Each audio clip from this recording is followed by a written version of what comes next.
ओम शांति। विश्व कल्याणकारी, विश्व परिवर्तक, विश्व नवनिर्माता परमपिता परमात्मा के श्रेष्ठ सानिध्य में साइंटिस्ट और इंजीनियर्स विंग कॉन्फ्रेंस में पधारे हुए आप सभी का हार्दिक स्वागत है। A very warm welcome to all. कहा जाता है सूरज के बिना सुबह नहीं होती, चांद के बिना रात नहीं होती, बादल के बिना बरसात नहीं होती और वक्तागणों के बिना कार्यक्रम की शुरुआत नहीं होती। इसलिए मंच को सुशोभित करने के लिए मैं महान विभूतियों का आह्वान करती हूँ कि मंच पर आकर अपना स्थान ग्रहण करें। हमारे बीच आदरणीय संगीता बहन जी, प्रोफेसर ईवी गिरीश भाई जी, डॉक्टर के नीलिमा बहन जी, आलोक रस्तोगी जी, आप कृपया मंच पर आकर के अपना स्थान आसीन करें। सभी करतल ध्वनि से हमारी वक्तागणों का आज स्वागत करेंगे, अभिनंदन करेंगे, तालियों से अभिनंदन करेंगे। वक्तागणों का तो अभिनंदन किया, लेकिन साथ ही साथ आप सभी भी इस कार्यक्रम में बहुत अच्छा स्थान है आप सभी का भी, तो आप सभी को भी बहुत सारी अभिनंदन, हार्दिक स्वागत है, हार्दिक स्वागत है, अभिनंदन है। अभी मैं अनुरोध करूंगी हमारी ब्रह्मा कुमारी बहनों को कि आप मंच पर आकर हमारी अतिथियों का फ्लावर्स और बैडजेस से स्वागत करें। बड़ौदा की ब्रह्मा कुमारी बहनें हमारे बीच आ रही है और मंचासीन वक्तागणों का स्वागत कर रहे हैं। हम सभी तालियां बजाते हुए इस कार्यक्रम में हर्षोल्लास बना के रखेंगे।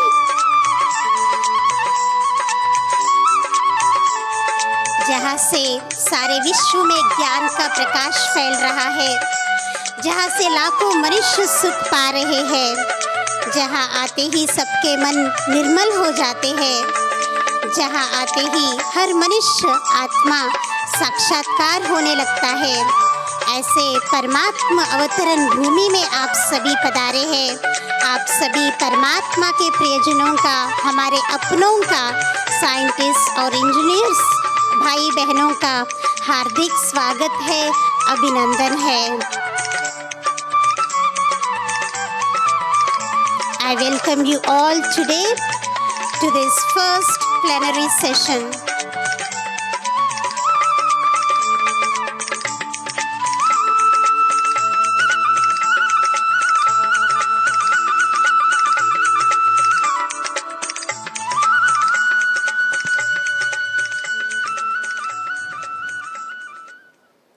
So the first plenary session is on the theme cultivating empathy at workplace. So मैंने सुना सिंपैथी और एम्पैथी। एक तो सिंपैथी है एक दूसरे के प्रति और दूसरा है एम्पैथी। तो एम्पैथी क्या चीज़ है, एम्पैथी कहाँ ज़रूरत पड़ती है वर्क प्लेस में, किस प्रकार एम्पैथी का रोल अपने रिलेशनशिप्स में, अपनी वर्क प्रोडक्टिविटी में, अपनी पूरी लाइफ में सक्सेसफुल बनने में बहुत काम आती है। तो बहुत अच्छा टॉपिक है आज का, cultivating empathy at work place. और इसके ऊपर प्रकाश डालने के लिए हमारे बीच पधारे हैं आदरणीय गिरीश भाई जी। आप dynamic trainer and counsellor with passion for excellence and creativity. आप वेरी वेल नोन ट्रेनर है। कई factories, industries all over India including Indian Space Research Organisation, nuclear power corporation और कई जगह आपने अपना बहुत अच्छा भाषण किया है। आप वेरी मोटिवेशनल स्पीकर भी है। आप ब्रह्मा कुमारी से पिछले 24 वर्षों से जुड़े हुए हैं और आप रोटरैक्ट प्रेसिडेंट भी है और internationally certified user of Thomas PPA है, GA है। आपने कई सेशंस कंडक्ट किए हैं सिक्योरिटी फोर्सेस में, Indian army, Indian navy, Air Force, state police forces, and many other places, including many clients, defense establishments, corporates, IT companies, education institutions, pharmacy companies, hotels, hospitals, education institutions. ऐसे कई जगह आपने अपनी motivational speech के द्वारा कई लोगों का आपने कल्याण किया है, बेनिफिट किया है, और आपसे सुनने के लिए कई लोग बहुत इंतज़ार करते हैं। और आज हमारा सौभाग्य है आप हमारे बीच पधारे हैं, आपका अपना अमूल्य समय दिया है। करतल ध्वनि से हम गिरीश भाई जी का स्वागत करेंगे और उनके अनमोल वचन सुनेंगे। आदरणीय गिरीश भाई जी।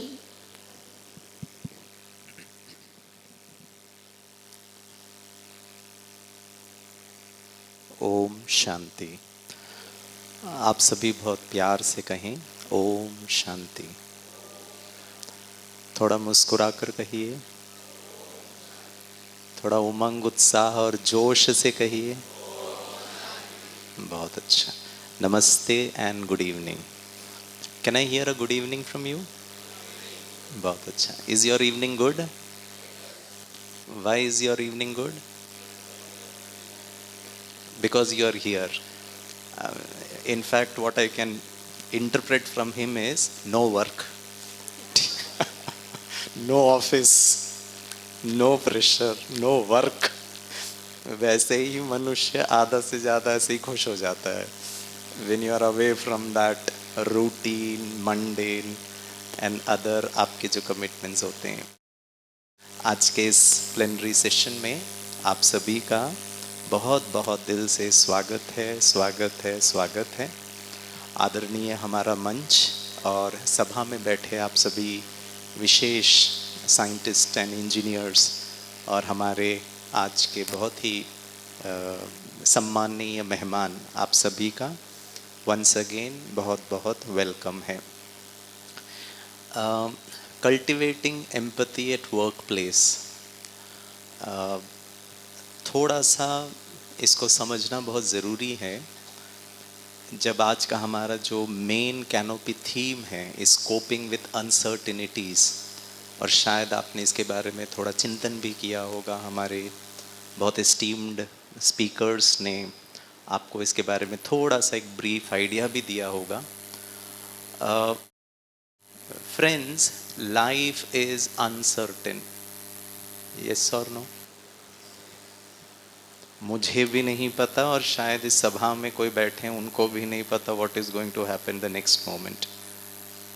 So the basic characteristic feature of what you and I am experiencing every moment is uncertainty. We don't know.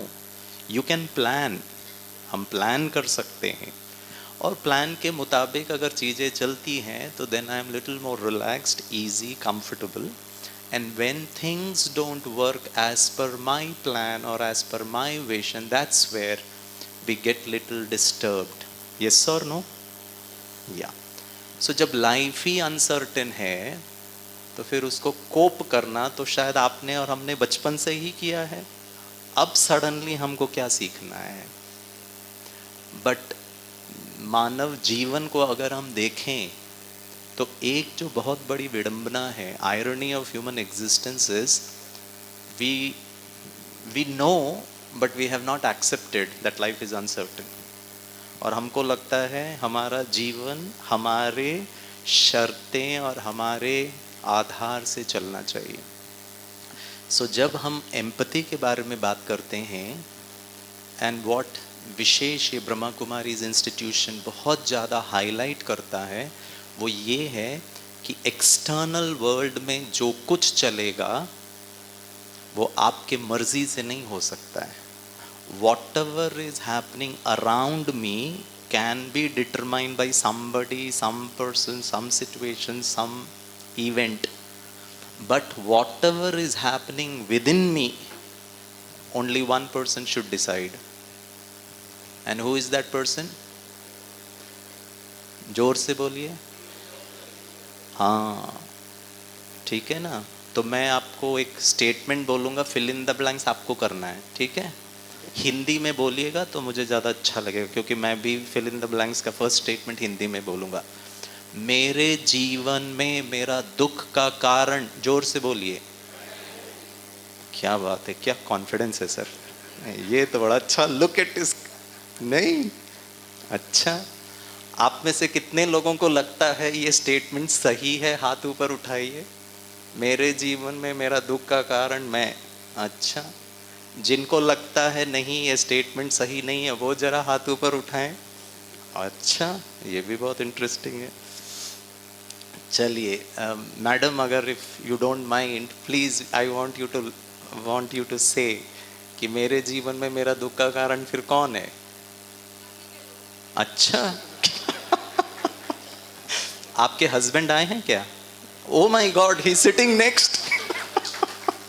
That, जी ये नहीं है, और लोग हैं। बहुत अच्छा सर, आपकी भी यही मान्यता है? इनको छोड़कर बाकी सब लोग हैं, नहीं तो नाश्ता नहीं मिलेगा घर में जाकर अगर आपने बोल दिया कि वंडरफुल, टू गुड। अच्छा दिस इज इंटरेस्टिंग। ठीक है, एक बार मैं गुजरात में प्रोग्राम कर रहा था तो मैंने उनको कहा कि जोर से कहिएगा। उन्होंने कहा ठीक है। मैंने कहा मेरे जीवन में मेरा दुख का कारण किसी ने नहीं कहा। अब मैं नहीं बोलना चाहता था, मैं उनसे बुलवाना चाहता था, तो मैंने इशारों की भाषा में उनसे कहा। सब लोगों ने एक साथ कहा आप। खत्म करो भाषण, हमको बोरियत हो रही है। मैंने कहा मैं आप नहीं, मैं बोला हाँ आप ही हो, फिनिश ऑफ द प्रोग्राम। बहुत कंफ्यूजन है। तो जब आज हम एम्पैथी के बारे में बात कर रहे हैं तो it is all about me, it is not about somebody else.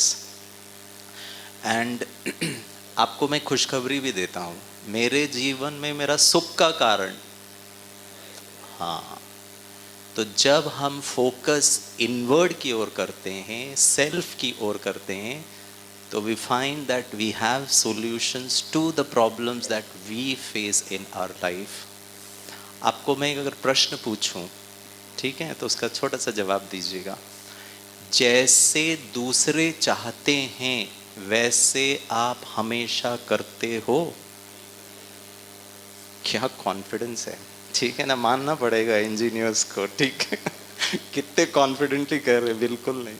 कई लोग मुझे कहते हैं सर आपने तो बहुत माइल्डली पूछा है, कभी नहीं करते। ये कभी नहीं में बहुत एम्फोसिस था।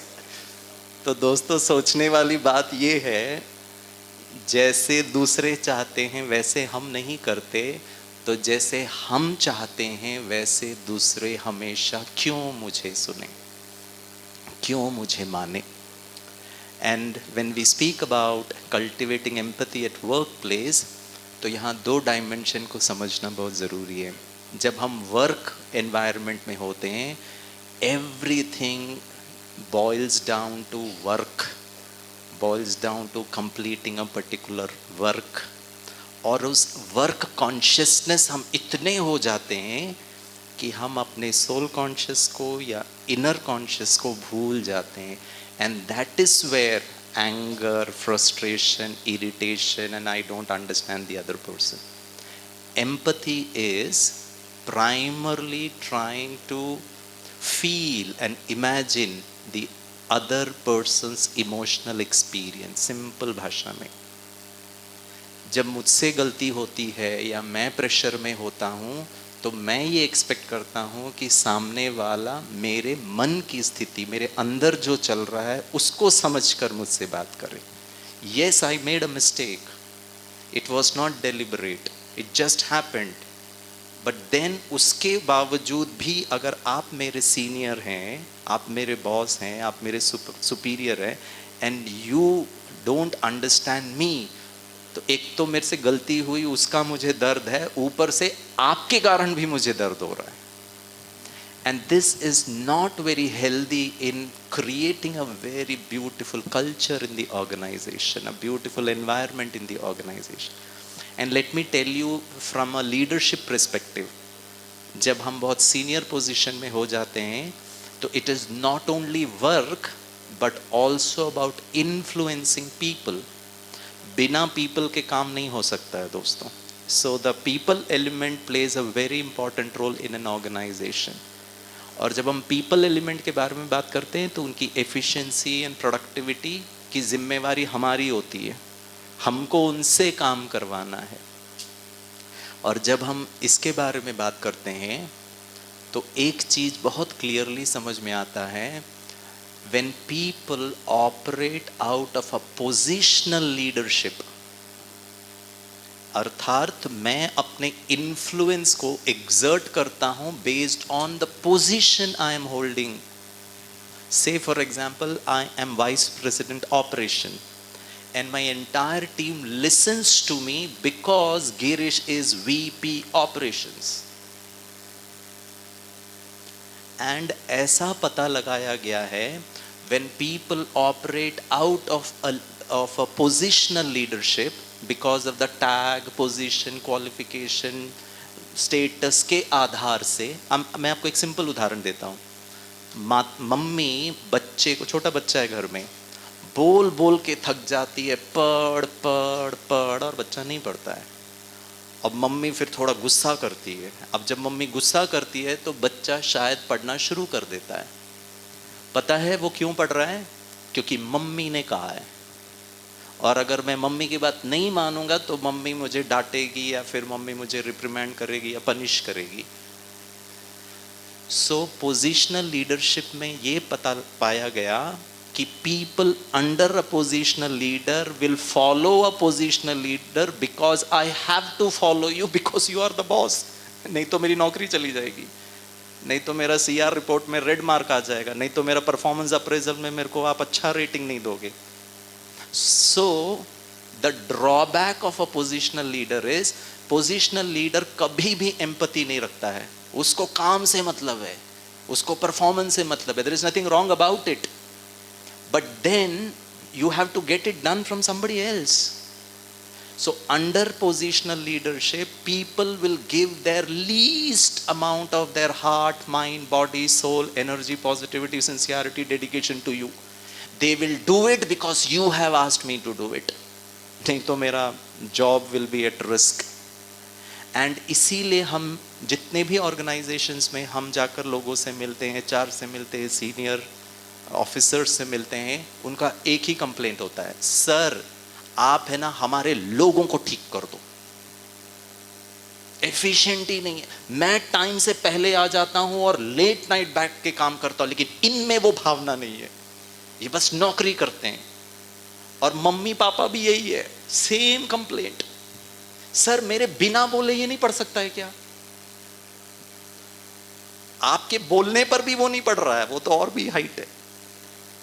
And mummy is losing too much of her mental energy in making someone do things. Mother का भी तो efficiency कम हो जाएगा ना. So as a manager or as a leader, then I am not an effective leader because I am not able to exert that influence.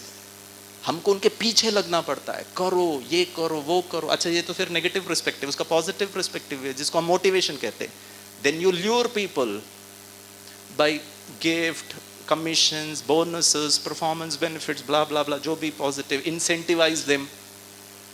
और उसके बिना अगर आपने incentivize नहीं किया तो पता है लोग क्या बोलते हैं, मिला क्या, इतना किया इनके लिए, यहाँ कितना भी कर लो मिलता तो कुछ है ही नहीं है. Now what is the kind of an environment in an organization? So can we graduate to a next level from positional leadership? You know what is positional leader? Positional leader is a tag. आज मैं single हूँ, that's my position. कल मेरी शादी हो जाती है, get a position, husband. परसों बच्चा पैदा हो जाता है, dad. So अब ये सब positional leader है.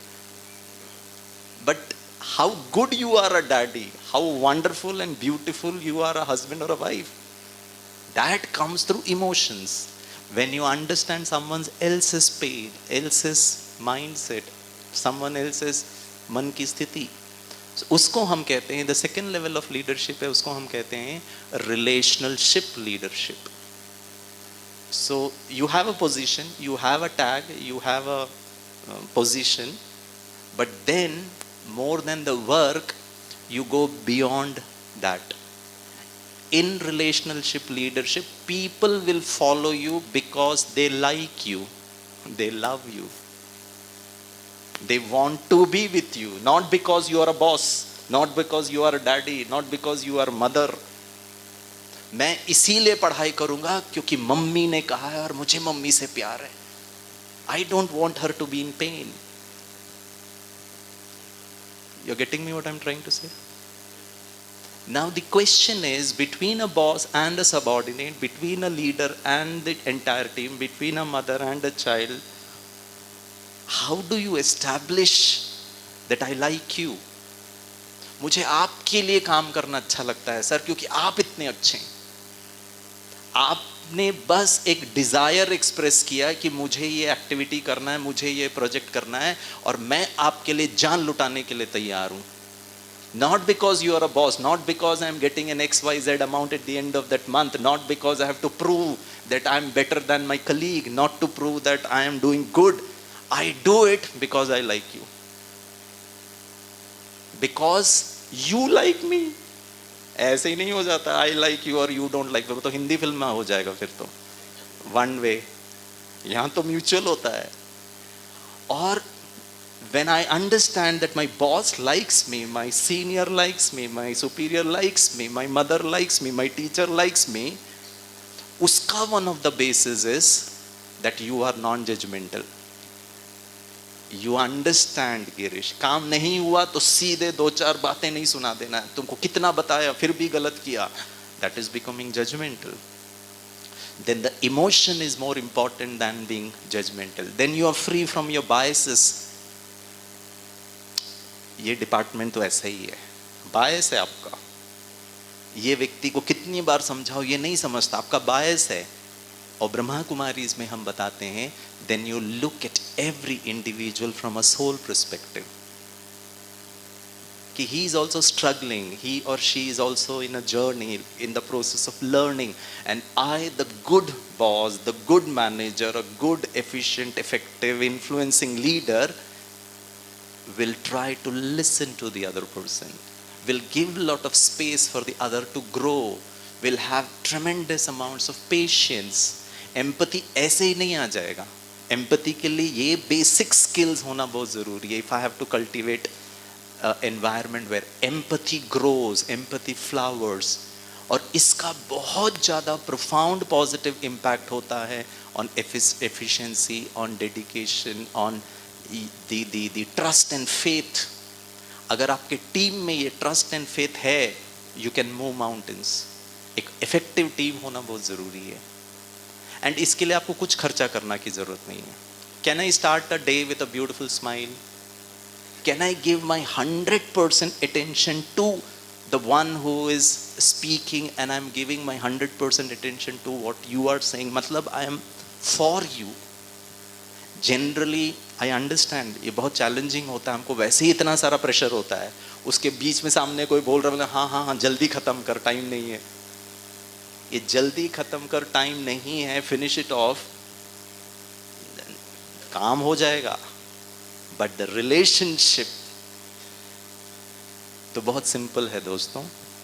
एक चीज जो आपको करना है, दैट जिसको हम एक बहुत अच्छी तरह एक टूल कहते हैं, the more I understand my own self, that what is it that what I need at the emotional level, when I sit in silence and meditate, when I am completely mindful of myself, my emotional state of mind, my challenges, then I also understand someone else's pain, else's journey of life. और अगर ऐसा हम कर सकते हैं तो life becomes very interesting. I'll finish it off with a very beautiful story. I mean it's just a tool. Psychology में इसको कहा गया है कि you have to understand the other person's viewpoint. आप मान लीजिए यहाँ से चल के जा रहे हैं. एम्पैथी माना दूसरों के दर्द को समझना, और कभी कभी हम दूसरों के दर्द को नहीं समझते हैं, उल्टा उनको और दर्द दे देते हैं. और फिर लोग हमसे कहते हैं गिरीश भाई हमने उनको कितना समझाया, वो समझते ही नहीं है, वो मानते ही नहीं है. कितना हम प्यार से बताएं, कितना हम पेशेंस रखें, कितना हम टॉलरेट करें, अब नहीं होता है। वो ओम शांति वालों को हो सकता है, बट हम लोग नॉर्मल लोग हैं, हमसे नहीं हो सकता है। और दीदियों को और गिरीश भाई को कोई काम नहीं है, बस यहाँ मंच पे बैठना है और ओम शांति ओम शांति। इनको तो नौकरी भी नहीं करना है, बिजनेस भी नहीं करना है, लोगों को भी नहीं संभालना है, शादी भी नहीं की, बच्चे भी नहीं है। वो हमको पता है कितना डिफिकल्ट है। भाषण करना कितना आसान है। आप लोग के बारे में नहीं बोल रहा हूँ, आप लोग ऐसा नहीं सोचते हैं, मैं तो दूसरे लोगों के बारे में सोचता हूँ। आप लोग तो बहुत अच्छा सोचते हैं। So let me finish it of with a very beautiful story. It goes like this. मान लीजिए आप चल के जा रहे हैं, मान लो गिरीश भाई चल के जा रहे हैं यहाँ से, ठीक है ना, सिटी हम देखने के लिए गए, माउंट आबू गए, आप जाएंगे may be on the 3rd और the 4th डे। और जब मैं चल के जा रहा हूँ मार्केट में से, तो एक व्यक्ति मुझे टकरा जाता है और मैं भी गिर जाता हूँ, वो भी गिर जाता है। मुझे बहुत गुस्सा आता है, मुझे लगता है इसको 2-4 तो सुना ही दूँ। मैं देख के नहीं चलना आता। और जब मैं गिरा तो वहाँ पत्थर रखा हुआ था, उसमें मेरे को चोट लग जाती है। आई इंजर माई शोल्डर। मेरा पूरा ड्रेस गंदा हो जाता है, कीचड़ हो जाता है, बारिश का मौसम है, चश्मे के 2 टुकड़े हो जाते हैं, 5,000 रुपये का चश्मे का नुकसान। I mean all this I have to bear now. मुझे ना इतना गुस्सा आ रहा है। इससे पहले कि मैं उसको 2-4 बातें सुनाता, वो भी गिरा है बेचारा, उसकी भी चीज़ें गिरी हुई हैं, वो भी नीचे ही है। और मैं जैसे ही पीछे मुड़ के उसको सुनाने जाता हूँ ना, oh God thank you so much, मैं भगवान को धन्यवाद देता हूँ कि मैंने कुछ नहीं कहा। क्यों? क्योंकि जो व्यक्ति मुझसे टकराया ही वॉज ब्लाइंड, अंधा था। दोस्तों आप क्या करोगे? How would you respond to this person? क्या बोलेंगे आप? हेलो, क्या बात है मैडम? गिरीश भाई पता है क्या बोले? इमीडिएटली वो इतना गुस्सा, परेशानी, दर्द से I will switch over 180 degree opposite. मैं उनसे कहूंगा आई एम सॉरी। कमाल है, सारी गलती उसकी, चोट लगी मुझे, कपड़ा खराब हुआ मेरा, 5,000 रुपए का नुकसान हुआ मेरा, फिर भी आई एम सॉरी। क्यों? Fantastic ma'am, all you need to do is to be blind, all गलती माफ। यस यस और नो? बहुत अच्छा। सिर्फ आप आई एम सॉरी नहीं बोलेंगे, you will go 1 step ahead. पता है क्या कहेंगे उसको? आपको चोट तो नहीं लगी? ओ माय गॉड, चोट मुझे लगी है, दर्द मुझे हो रहा है, मेरे को उसकी चोट की चिंता क्यों? क्यों? All it is required is the other person is blind. बस अंधा होना जरूरी है, हर गलती माफ, हर दर्द माफ। कितना वंडरफुल है मानव जीवन, क्या वंडरफुल हमारा इमोशनल स्टेट है। सिर्फ आप उसका दर्द नहीं पूछेंगे, उसकी चीजें उसको उठा के देंगे। आपकी यहां टूटी पड़ी हुई है, oh my God, you will help the other person. क्यों? All it is required is the other person should be blind. नेत्रहीन होना जरूरी है, आप उसको मदद करेंगे। और हो सकता है 4th एंड द लास्ट, आप उसका हाथ पकड़ करके बोलेंगे भाई साहब रोड क्रॉस करा दूं। हाँ, आप अपना काम छोड़ करके, अपना जीवन का लक्ष्य छोड़ करके आप अब उसको कोऑपरेट करेंगे। उसको रोड क्रॉस करवाया, फिर आप आए, आह दर्द, मूव है और भी बहुत सारे स्प्रे है, चल जाएगा। कपड़ा गंदा हो गया है, वाइफ भी है, एरियल भी है, वॉशिंग मशीन भी, सॉरी यार, 5,000 रुपए का नुकसान, चलता है, क्या इतना कमा के कर लेंगे। और रात को सोने के समय दिल को इतनी सुकून और शांति की अनुभूति होगी, थैंक गॉड मैंने गलती नहीं किया, किसी को समझा, और सिर्फ समझा नहीं, सॉरी बोला, उसके दर्द की चिंता की, उसको हेल्प किया, उसको रोड क्रॉस करा दे। I went out of the way to help the other person. Correct? बस इतना ही करना है। घर में, ऑफिस में, आप यहाँ से माउंट आबू के बाद जब घर जाएंगे ना, घर जाने के बाद घर के किसी भी मेंबर के साथ जब आप टकराएं, फॉर एग्जाम्पल जितने भी बहनें यहाँ बैठी हैं, आप सासू माँ से टकराते हैं, ठीक है, और टकराने पे चोट आपको लग रहा है, दर्द आपको हो रहा है, नुकसान आपका हुआ, तो पता है आपको क्या करना है? आई एम सॉरी तभी निकलेगा आप लोग इतने स्मार्ट हो, आप फिल इन द ब्लैंक्स भरने में यू आर वेरी स्मार्ट। हो सकता है आपकी मदर इन लॉ आपके स्नेह को समझने में ब्लाइंड है, उसको नहीं दिख रहा है। She doesn't have the eyes to see your pain, your sacrifice, your love, your hard work. Please बताइए, we are so intelligent. उस अंधे व्यक्ति को मैं रोड के बीचों बीच कह रहा हूं, तेरे को देख के नहीं चलना था, तेरे को देख के नहीं चलना था, तू देख के क्यों नहीं चलता है? और आप वहां से बाजू से जा रहे, तो आप मेरे बारे में क्या सोचोगे? गिरीश भाई इज क्रेजी। अरे जिसको आंखें नहीं है उसके लिए हम बोल रहे तुम देख के नहीं चलता है, और सारी दुनिया के साथ हम यही बोलते हैं, इनको क्यों नहीं समझ में आ रहा, ये क्यों नहीं समझते, ये क्यों नहीं समझते। हो सकता है दोस्तों मैं किसी के लिए अंधा हूं। Empathy means to have that eye to see what the other person is going through. And because I am blind towards other person's sincerity, dedication, trust, hard work, I am in pain, the other person is pain. And this pain will result in, not being very productive in the organization, being very productive at home also. Please, दूसरे के कमी कमज़ोरी को समझ के, उसके emotional state को समझ करके, वो एक बहुत सूदिंग, बहुत प्यारा, बहुत ब्यूटीफुल, और आपकी काबिलियत बहुत अच्छी है, इस अंधे व्यक्ति के साथ अगर कर सकते हैं तो सासू माँ के साथ भी कर सकते हैं, provided I understand that the other person is not able to see my love. It's as simple as that. The other person is not able to see. Immediately आपके मन में I am sorry, help, cooperation, need, और उसकी भावनाओं को समझना बहुत आसान हो जाएगा। इसके लिए मेडिटेशन करना। How am I looking at someone else? He is just not an employee, not a worker, not a subordinate, but a soul who needs love, peace and happiness. This is how you can cultivate a very beautiful environment at your workplace, which has a very profound impact, positive impact on increasing productivity and efficiency. Thank you so much. Om Shanti.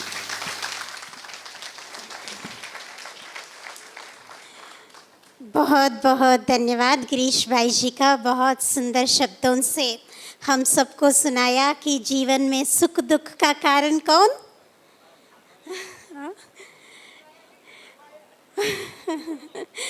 बहुत अच्छा, आप सभी समझ गए। We just have to focus inwards because the solution lies inwards, not outwards. It's not external but it is internal. और हमें कुछ tips भी बताए आपने, how in order to cultivate empathy. Just smile, जो भी दिखे आपके सामने आए आप स्माइल कीजिए and try to listen to them completely, carefully, with attention, और ताकि वो आपको समझे और वो हम उनको समझे और वो भी आपको समझे। So it is a beautiful feeling actually to understand the pain of others, even if they have any weakness, कोई कमी कमजोरी है उनके अंदर, उनका इमोशनल स्टेट ठीक नहीं है, फिर भी एक बहुत अच्छा एग्जाम्पल, उदाहरण भी दिया कि they are like blind, so we need to help them, say sorry, give cooperation to them, have mercy for them, have compassion for them, and that is the way to cultivate empathy.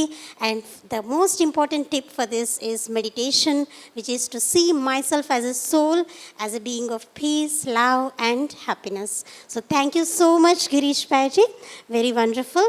And अभी हमारे बीच में है doctor के नीलिमा बहन जी। आप doctorate in management, PDF in management आपने किया है, इन सर्वेंट लीडरशिप, और आप MSc साइकोलॉजी भी है, और PGDGC guidance and counselling, online counselling भी आप करते हैं। So let's hear her motivational words on this theme on cultivating empathy at workplace. Nilima बहन ji, you have the mic. Good evening everyone present in the Peace World. I am Dr. Kamjala Neelima, postdoctoral research I am doing in NIT Warangal, and this is my second visit to international headquarters Brahma Kumari, Rajasthan, Mount Abu, Rajasthan, as a resource person or a speaker. I was been here in 2019 September, and I have shared my views on skills that could be inculcated in students or aspirants. And before starting my session, let me wish you all happy 75 years of independence. And I think, thank you. Coping with uncertainties, coping with certainties, a matter of two magic words, UN. So, uncertainties, as many speakers in the morning tell Girish brother, is saying that it is not a negative thing and which is going to push us towards the success. I'm speaking about empathy, but in the business world perspective. Greece brother has spoken about positional leadership, also relationship leadership.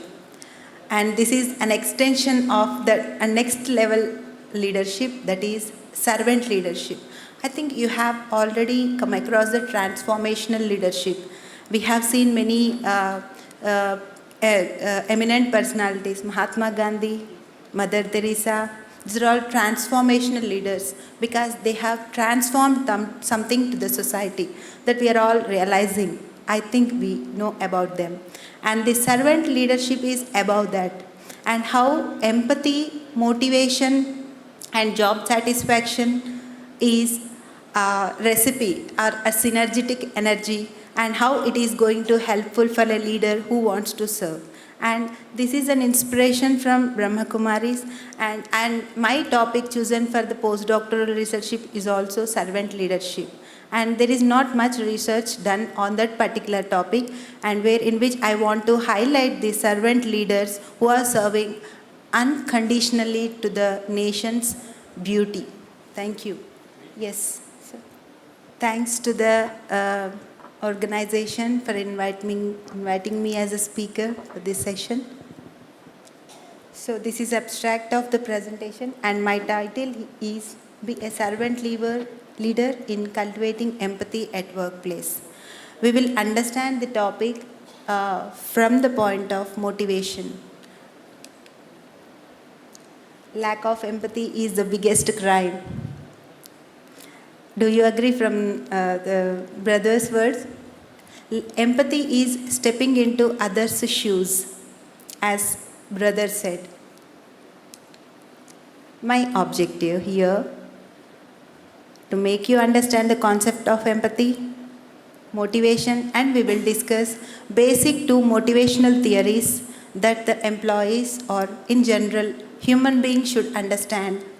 And then we have to understand the concept of job satisfaction, how we can relate empathy, motivation with job satisfaction so that it leads to performance. If performance is good, output is more. If output is more, organization is going to success. If organization is going to succeed, then we are going to have more profits. If we have more profits, economic growth will be there. If economy grows, state grows. If state grows, nation grows.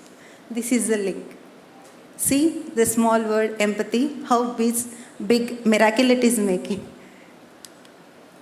Empathy is stepping into others' shoes, understanding from others' point of view. What if you are going to do if you are in that place? What happens if you are in that place? If you are Amitabh Bachchan, if you are Mother Teresa, if you are Mahatma Gandhi, or if you are megastar Chiranjeevi. So motivation is derived from the word mover, which means to move on. Motivation is the process of directing ourselves to reach the goals. So there are many factors that restricts us or that pushes us towards reaching our goal. Yes, there are many factors. So with which we are happy or with which we are unhappy. If we are not able to reach our goal, we are going to disappoint. And if employer understands employee by being in his place or her place, he can obviously motivate in a right direction. If motivation is proper, then he is going to be happy with his job at work. And if he is happy, his job is going to be enrich him. And if he is happy, ultimately his performance is going to be good. So empathy is three types: affectionate, cognitive. Affectionate empathy, for example, if a husband doing his job and going to home, he is very much tired mentally more than physical.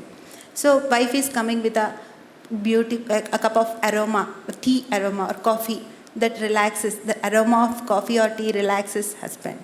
So this is what is understanding husband's mental stress. Since this is affectionate. And then cognitive empathy is something which, if you are related to that particular task and if you want to accomplish it, if you want to push the employee to accomplish that work, and if the direction is correct, you motivate him or push him, or either you also take a part in it and push him to accomplish that particular task.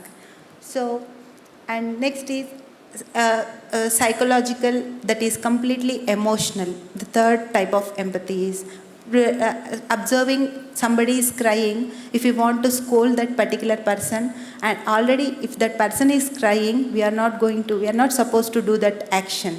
If employer is angry and employee is depressed, in that situation we are not going to, we will take back our words and we will hold the words for some time. So this is another type. So empathy is, in the three actions we are trying to understand others' feelings. So this is the way we need to understand the person. Maybe it is employee, employer, or a wife and husband, sister, brother, whoever it is. It is a stranger, maybe a person, maybe a good friend, whoever it is, but the same actions are going to be continued. Next, understanding motivation, that is, I already discussed. Here we will discuss the two basic theories. I think most of us are known about the theories, but I will explain how it is linked with the job performance. Maslow's hierarchy, Hertzberg hygiene factor theory. This is needs hierarchy, and he is a management thinker, a philosopher, a psychologist, has conducted experiments on the employees, engineers, and has come up with conclusions. And his theory is, according to him, the needs are categorized into 5. This is his hierarchy. This is pyramid, this is a triangular, and this is a pyramid which is with 5 needs, that is physiological needs, safety and security needs, love and belongingness needs, self-esteem needs, self-actualization needs. There are physiological needs and safety needs which we call as basic needs. We are not going to live without drinking water, can we? No. Without food, can we? How many days we can live? So food, hunger, thirsty, all these things are physiological needs that fills our stomach. It is physiology. So this is basic needs according to Maslow. And then safety needs. We carry umbrellas if it rains outside. Why? To protect ourselves. It is a safety need. Is it essential or not? Yes. So this is the safety need. We are living in house. Why? We can live outside also, right? But it is a safety need. It is a basic need. And then after fulfilling this physiological, that is hunger and thirsty, and moving to next level, that is safety, security, and then we are going to social needs, that is love and belongingness. I am daughter of K. Rajanna. My mother name is Neeraja. This is where I belong to. I have a family of 60 members. So this is what I am. And similarly we have some. And here also we are belonging to some community, and we are all having a common house here. This is Brahma Kumari's headquarters center. So this is our belongingness need now. Who am I now? I am a person who is staying here, and this is my home. In the morning session, sister told about it. So this is what belongingness. What we are getting here, the love and affection, care, and all the things that we can get back as sweet memories with us. This is also a belongingness needs. Do you agree? Yes? And then self-esteem needs. And we want to be esteemed than others. We should be garlanded by others. This is the need some people will have. And this particular need is talking about the performance. In the next slide, we will see how it is applied to the organization. And self-actualization is something which we are giving to the society, the self-sufficacy. In the morning session, sister told about self-awareness and self-cautiousness. This comes when when we are fulfilled with all the other four needs, then comes the self-actualization. The people over here are already achieved the all needs, and maybe because of that they are self-actualized persons.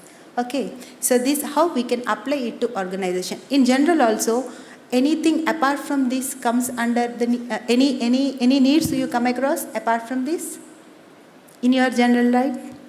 Physiological, security, safety, self-esteem, self-actualization. These are the needs, and this is a categorization according to Maslow. Is it okay? Yes? Then this application to the work. General factors like growth, achievement, advancement is self-actualization, and accompanying factors, challenging job environment, creativity, achievement motive at work. These are all required when we are at organization, when we are working with an organization. Self-esteem needs, recognition, we want to be recognized, and self-esteem, self-support, self-respect we are expecting. So that comes from the job title. For example, if your job is executive, if your position is manager, and that particular job title itself is esteemed, is showing that we are esteemed than others. Okay, so similarly social needs, relationship, cooperation from friends, association of team members, project leader and your association, all these things are social needs at your workplace. Do you agree? Yes. And then the safety needs are your job security, policies that company is giving to you, mediclaims. Okay, so these are all security needs in the job context. Do you agree? Yes. And the physiological need is salary. Physiological need is salary with which you are going to fill your stomach.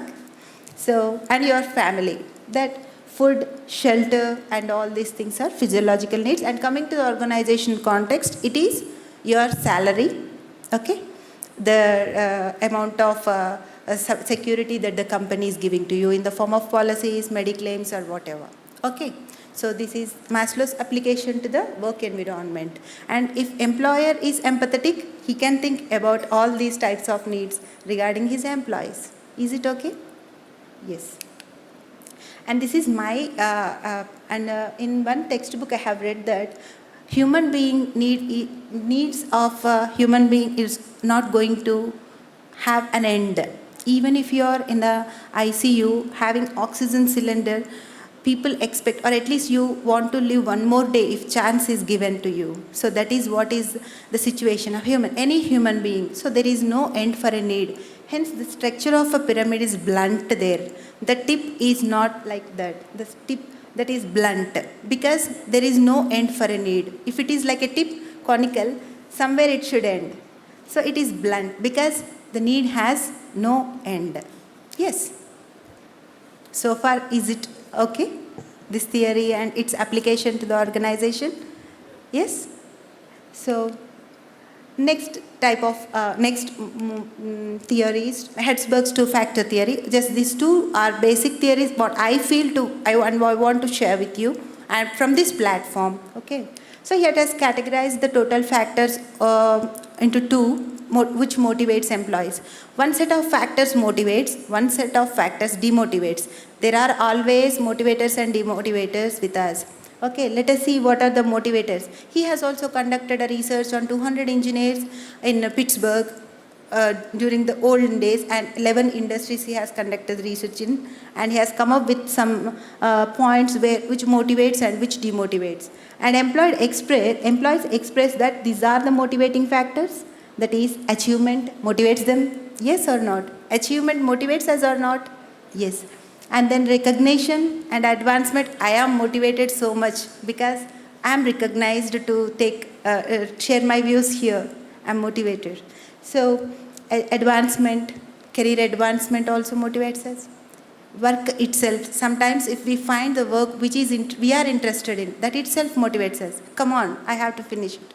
It's a small thing for me. So what itself motivates us?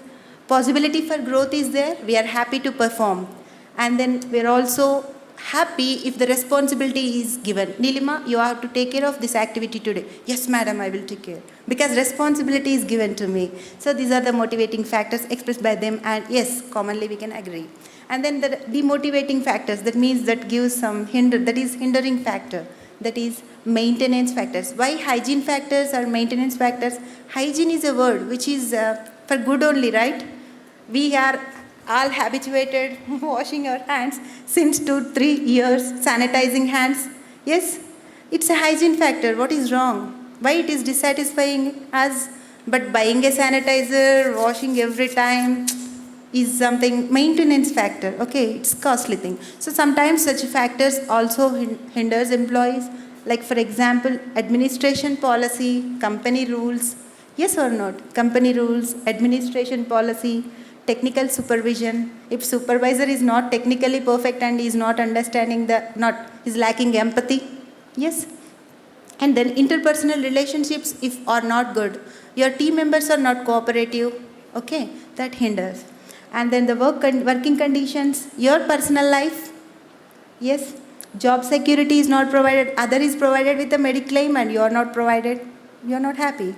So then interpersonal relationship, supervisory relationship with you, intrapersonal relationship. These are the factors which demotivates us at work. So what we have to do? So job satisfaction is ultimately dependent on the motivators, not the demotivators. So let us see the relationship. Job satisfaction, Job satisfaction is influenced by motivators and influenced by hygiene factors. Okay, job satisfaction. So this is what is the combination. Empathy, motivation gives to job satisfaction. And this is what, if you want to be a servant leader, employer is manager or employer is different or leader is different. Everybody can be a manager and leader is a manager. But as a brother told, positional leadership sometimes pulls us back to not to do. Because if we want to be liberal, but we cannot. But in such situations, you combine this one and apply to your work settings. Motivate employees, show empathy, the job satisfaction ultimately results, then you are called as a servant leader in the organization. So this is what is my conclusion. Thank you. Om Shanti. And love the nature all the time. Thank you so much, Nilima Ben. You have shared very wonderful things, the motivators and the demotivators for our work and life. But then for us to understand what really motivates is what comes from within, what is from inside. Because wants हमेशा रहेंगे, एक के बाद एक इच्छा तो आती ही रहेगी. Wants are unlimited, but then based on what we have, how can we stay satisfied? That's the most important thing, and that's what meditation teaches us.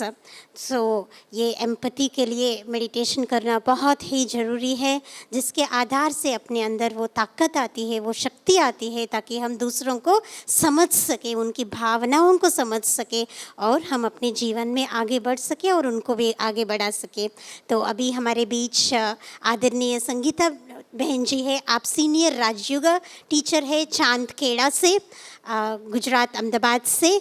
अभी आप हमको मेडिटेशन सिखाएंगे. आदरणीय संगीता बहन जी.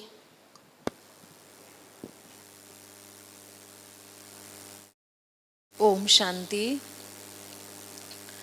आप सभी जब से यहाँ आए हैं राजयोग मेडिटेशन सीखने के लिए, आपको सभी प्रेरित कर रहे हैं.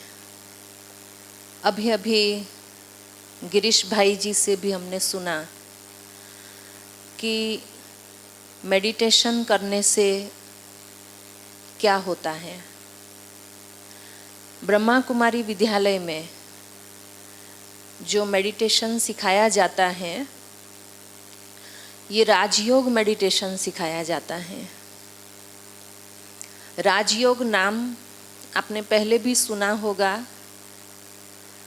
ब्रह्मा कुमारी के साथ भी सुना होगा. अगर आप अपने अपने स्थान पर ब्रह्मा कुमारी सेंटर्स पर गए होंगे तो राजयोग के बारे में आपने थोड़ा बहुत कुछ सुना होगा, अनुभव किया भी होगा। सुबह से भी आप राजयोग मेडिटेशन का अनुभव कर चुके हैं, इसलिए कोई नई बात नहीं है। लेकिन अभी हमारा जो टॉपिक चल रहा है, वर्क प्लेस पर या जो हम कार्य कर रहे हैं वहाँ पर सफल होने के लिए, कार्य में सफलता प्राप्त करने के लिए राजयोग मेडिटेशन का अभ्यास करना बहुत ज़रूरी है। गीता में भी कहा है, योगः कर्मेषु कौशलम। योग से ही कर्म में कुशलता आती है। तो कार्य क्षेत्र पर कुशल रीति से कार्य हम कर सकें, स्वयं भी संतुष्ट रहें, साथियों को भी संतुष्ट रख सकें और कार्य में प्रगति भी हो। जिस भी संस्था से या कंपनी से हम जुड़े हुए हैं या हमारी कंपनी है, तो उसकी प्रोग्रेस भी हो, ये हम सब चाहते हैं। लेकिन उसके लिए राजयोग मेडिटेशन का अभ्यास बहुत ज़रूरी है। और जैसे कि कल निर्मला दीदी जी ने भी हमको बताया कि आप सभी अपने अपने स्थान पर जाकर भी राजयोग मेडिटेशन ज़रूर सीखिएगा और उसको अपने जीवन में अपनाइएगा। यहाँ आपको जो मेडिटेशन की अनुभूति कराई जाती है वो तो सिर्फ थोड़ा सा टेस्ट कराया जाता है। बाकी मेडिटेशन की अनुभूति बहुत गुह्य होती है, उसके लिए समय भी उतना चाहिए होता है, उसको समझने के लिए भी समय चाहिए होता है। लेकिन यहाँ समय की मर्यादा है, इसलिए आपको थोड़ा थोड़ा बताया जा रहा है। लेकिन आप अपने अपने स्थान पर जाकर इसका ज़रूर अभ्यास करना, राजयोग सीखना और उसको अपने जीवन में अप्लाई भी करना। आपको राजयोग का अभ्यास करने से बहुत अच्छे अच्छे जीवन में अनुभव होंगे। यहाँ पर जितने भी सेवाधारियों को आप कल से देख रहे हैं, उन सबके फेस पर जो स्माइल, जो सेटिस्फेक्शन, जो अपनापन आपने फील किया होगा, उन सबका कारण मेडिटेशन है और यहाँ दी जाने वाली शिक्षा अर्थात ज्ञान है। तो मेडिटेशन का अर्थ है परमात्मा से कनेक्ट होना, सुप्रीम पावर हाउस से अपने आप को कनेक्ट करना। पावर हाउस से कनेक्शन होने के बाद हमें पावर मिलती है। लेकिन कनेक्ट होने के लिए जो विधि हम अपनाते हैं, जैसे कि बिजली के 2 तारों को जब जोड़ना होता है करंट प्राप्त करने के लिए, तो उसके ऊपर की रबर को हटाना ज़रूरी होता है। अगर हम रबर हटाए बिना ही 2 तारों को जोड़ दें तो करंट पास नहीं हो सकता। तो रबर हटाना बहुत ज़रूरी है। तो रबर है बॉडी कॉन्शियसनेस और तार हैं सोल और सुप्रीम सोल। सोल का कनेक्शन सुप्रीम सोल से करने के लिए बॉडी कॉन्शियस से अपने आप को डिटैच करना बहुत ज़रूरी है। जब तक हम अपने को यहाँ से डिटैच नहीं करेंगे तब तक उस सुपर पावर से अटैच नहीं हो सकते। तो सबसे पहले हम सभी थोड़ा सा स्ट्रेट बैठ जाएं, स्ट्रेट के साथ रिलैक्स भी रहें, अपने आप को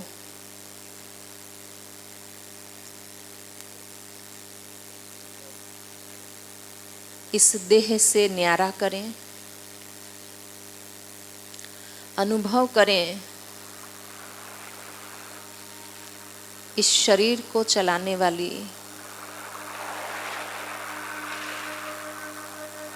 मैं एक सूक्ष्म, अति सूक्ष्म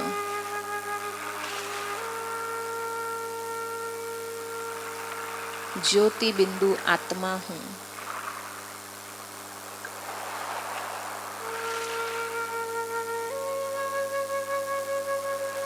आकाश में चमकता हुआ सितारा, बिल्कुल वैसा ही मेरा स्वरूप है।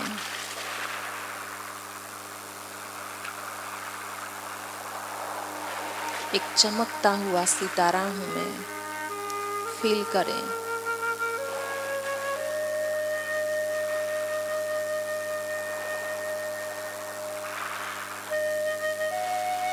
इस शरीर में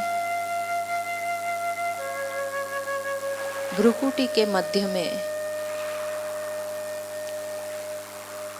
मैं चमकता हुआ सितारा विराजमान हूँ।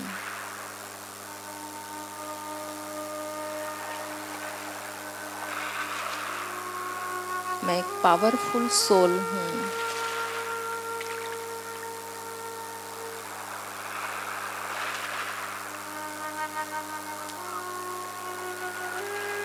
मैं ज्योति बिंदु आत्मा, उस परम पिता परमात्मा की संतान,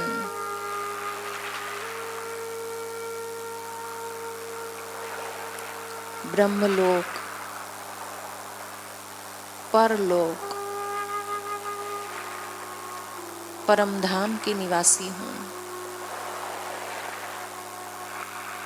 सूर्य चांद तारागण से भी पार,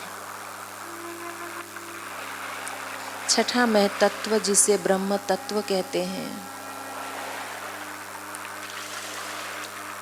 वहाँ मेरे पिता परमात्मा सूक्ष्म ज्योति बिंदु स्वरूप में विराजमान है।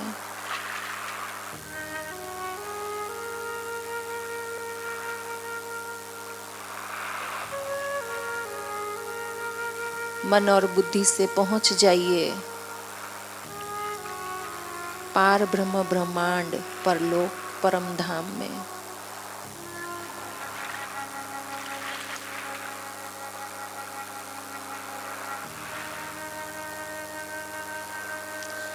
अनुभव कीजिए उस परमात्मा की शक्तियाँ, दिव्य शक्तियाँ,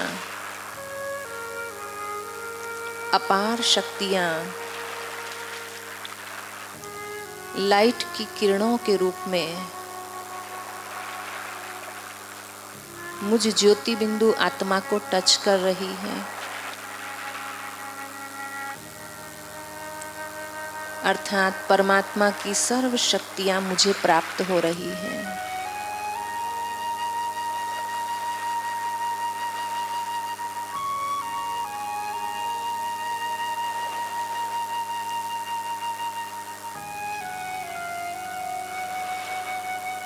सर्वशक्तिवान परमात्मा उनकी सर्व शक्तियाँ मेरे में आ रही हैं, समाती जा रही हैं और मैं स्वयं को शक्तिशाली महसूस कर रही हूँ।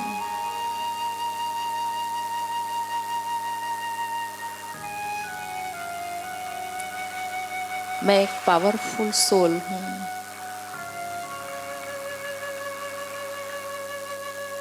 मैं मास्टर सर्वशक्तिवान हूँ।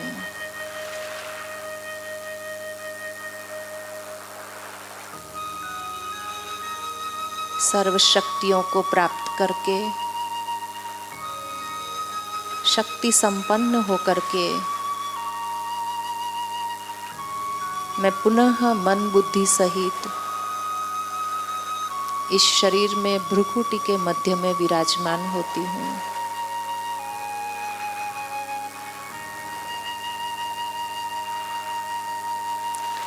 इन सभी शक्तियों को अब मुझे अपने कार्य व्यवहार में प्रयोग में लाना है।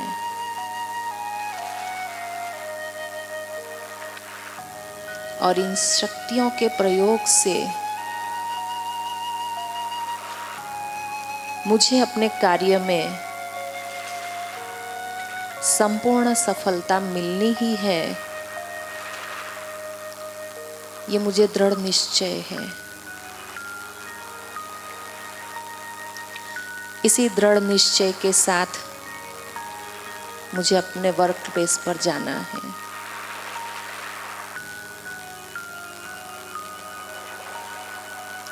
ओम शांति। थैंक यू नीलिमा बहन जी, आपने हमें बहुत सुंदर योग अभ्यास कराया है। So what is meditation? It is connection of the self with the supreme power source. Meditation is nothing but a flow of positive thoughts to the mind.